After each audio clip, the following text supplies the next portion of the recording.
from where you sit and how you analyze things, first, your first impressions and what are your expectations? I read a portion of the amended charge sheet earlier, and I said the date is actually the 5th of July. And the amended charge sheet, nothing changes except the amount given to the ex-boyfriend. Nothing changes.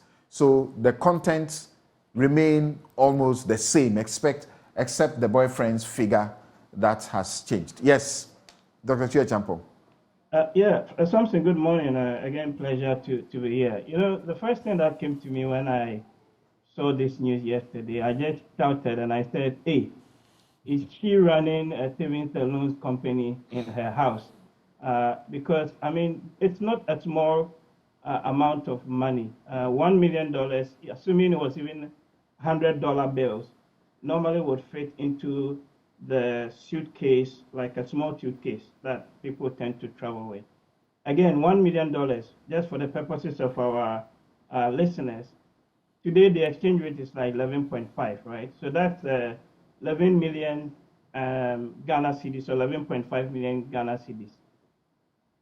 To build a 6-unit classroom block in Ghana would cost you roughly about 800 or so thousand. So that $1 million, or 11.5 million, can build about 14 6-unit classroom blocks, just for people to appreciate, you know, the amounts that we're talking about, you know, in question here. But there are 2 or 3 issues within, some of which our other panelists have spoken about. The first thing is, for me, it comes to me across as though she wasn't even aware that these monies had been stolen or taken from her until the point that the husband discovered that something untoward. That's a fact. So the question then is, how much more money was actually in the house that we don't know, right?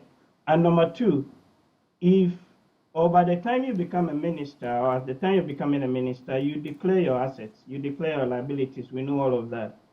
So are we in a position to establish that these monies, because on the charge sheet that you read, almost 9 out of the 10 or so charges, so probably about 7, directly says that this is, quote unquote, the property of Cecilia Dapaah, right? In fact, it is only count 6, which is the value of the kente and suits that belong to the husband. Yes. So then, since she became a minister, we know how much ministers earn in this country. We know what they are paid every month. We should be in a position to then establish whether these monies, which she says were her property, was actually earned legitimately or not. Because what is very clear, and what we all have been talking about, is that Ghana is not poor. And it looks as though it is the national cake that is residing in people's bedrooms, to put it, a bit more mildly in that sense. So we need to interrogate. And the point for me really is that the investigation must go beyond what is going on in the court currently. The OSP must step in. We need to interrogate the source of wealth, how she came to acquire these monies. Other people have even said that, well, it could have been that the husband gave her that $1 million plus all the extra bits, as part of their dealings. But again, it's very easy to prove that, because we should. Why? And the matter is reported to police, and the husband is involved as a co-complainant and identifies only his clothes and the suits as what has been stolen from him. He doesn't say that money is his. So that's his bit. But let's even say that the husband even gave her the $1 million, right, as a gift, for argument's sake.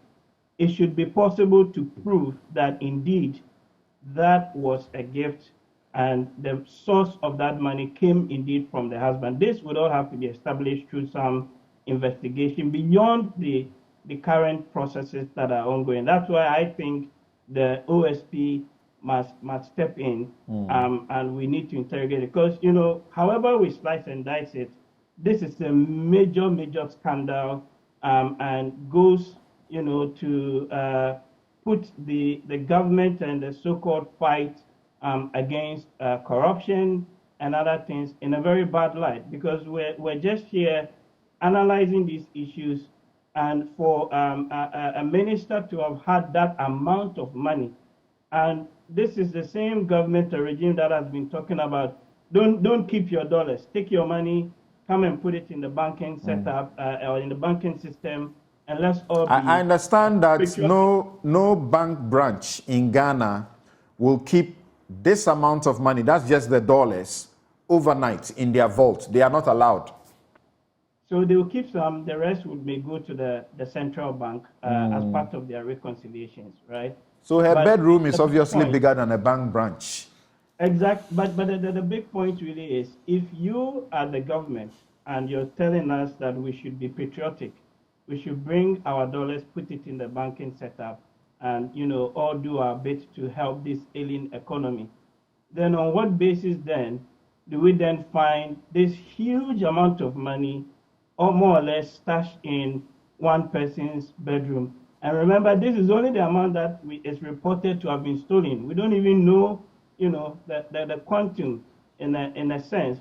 So it tells me that, look, the monies would have been coming. And the big point you also raised about the whole politics and political economy, people go to see ministers at home. People go to see our big men at home. People carry envelopes. People carry all sorts of things, right, around. And these monies, you cannot take it into the normal banks and try to sort of, deposit it, because immediately it will trigger some of the KYC and YOCO and FIC and all of that. So the big point, or the other big point I want to sort of highlight really is all about how the politics of the country is run. Right. And the Dr. Acheampong, hold on for me. I want us to get into the second leg of the discussion after hearing your preliminary comments. And in the second leg, I want you guys to tell us what is wrong and what should be happening. What should be happening? Elevate the discussion into the whole political economy. CDD has told us how much it costs to fund, you know, a parliamentary campaign, a presidential campaign, a humongous lot of money involved in all of that business. How Dr. Obeda Samuel in his book here also tells us how filthy the field has become. And we all remember the Dr. Obeda Samuel situation where he kept, 100 million Ghana cedis or so in on him, so to speak. And it became a matter for the court.